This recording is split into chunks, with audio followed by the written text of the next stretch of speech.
রাজ্যকে না জানিয়ে ডিভিসি জল ছেড়েছে। মুখ্যমন্ত্রী কন্ট্রোল রুমে জেগে রয়েছেন ২১ ঘন্টা ধরে। পাঁশকুড়ার নদীবাঁধ পরিদর্শনে এসে বক্তব্য মানস ভূঁইয়ার। পূর্ব মেদিনীপুরের পাঁশকুড়ার নদীবাঁধ পরিদর্শনে আসেন রাজ্যের সেচ মন্ত্রী মানস ভূঁইয়া। তিনি স্থানীয় প্রশাসনের সাথে দীর্ঘক্ষণ বৈঠক করে কথা বলেন এবং পরিদর্শন করেন। সেচমন্ত্রী মানস ভূঁইয়া বলেন, রাজ্যকে না জানিয়ে ডিভিসি জল ছেড়ে দিয়েছে। আবারও নতুন করে আজকে ৪৯,০০০ কিউসেক জল ছেড়েছে ডিভিসি। একদিকে কালুড়ি ভরিয়ে দিচ্ছে সুবর্ণরেখা এবং কংসাবতী, অন্যদিকে দুর্গাপুর ব্যারেজ বাংলাকে জলে ভরিয়ে দিচ্ছে। তারপর প্রকৃতির মেঘ ভাঙা বৃষ্টি। মুখ্যমন্ত্রী ২৪ ঘন্টার ২১ ঘন্টা মিনিটে মিনিটে জেগে রয়েছেন। তিনি নিজে কন্ট্রোল রুমে বসে আছেন। আমি গত ১.৫ মাস ধরে মাঠে মাঠে ঘুরছি, অন্যান্য মন্ত্রীরাও ঘুরছেন। গ্রামবাসীদের হাত জোড় করে অনুরোধ, আপনারা সহযোগিতার হাত বাড়িয়ে দিন, সবাইকে বাঁচাতে হবে। তিনি আরও বলেন, মুখ্যমন্ত্রী নিজে নির্দেশ দিয়েছেন আমাকে পরিদর্শন করতে। গ্রামের মানুষ, সরকার এবং দফতর আমরা এক হয়ে কাজ করব। মানুষকে আগে বাঁচাতে হবে।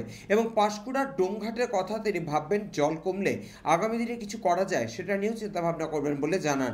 এছাড়াও তিনি দাবি করেন, ১.৫ মাস ঘুরে বেড়াচ্ছি, তীক্ষ্ণ নজর রেখেছি পাঁশকুড়া এবং মহিষাদলের উপর। মুখ্যমন্ত্রী ১০ বার চিঠি দিয়েছেন এবং ৪ বার প্রধানমন্ত্রীকে বলেছেন। মানুষ তো পশ্চিমবঙ্গে, তারা লড়াই করে বেঁচে আছেন। একদিকে প্রকৃতি, আর একদিকে ডিভিসি এবং কালুডির বিপজ্জনক অবস্থা।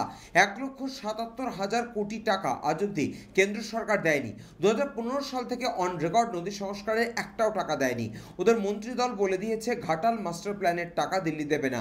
বেলুনটা ফুটো করে দিয়েছে। কিন্তু আমাদের নেত্রী ১,৫৫০ কোটি টাকার প্রজেক্টের কাজের মধ্যে ২৬ সালের বাজেটে পাশ করেছেন এবং ৫০০ কোটি টাকা দিয়ে দিয়েছেন আমাদের দফতরকে। কাজ চলছে উদ্ধার, রিলিফ এবং নজর এমার্জেন্সি ক্ষতিগ্রস্ত মানুষকে বাঁচানো।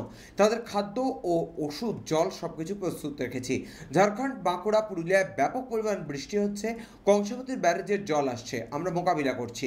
আমাদের বিডিও, এসডিও, ডিএম, ইরিগেশন সহ জল সম্পদ দফতরের সেন্ট্রাল কন্ট্রোল রুম রয়েছে। পাঁশকুড়া থেকে সৌম্যজিৎ চট্টোপাধ্যায়ের রিপোর্ট, চ্যানেল 24/7।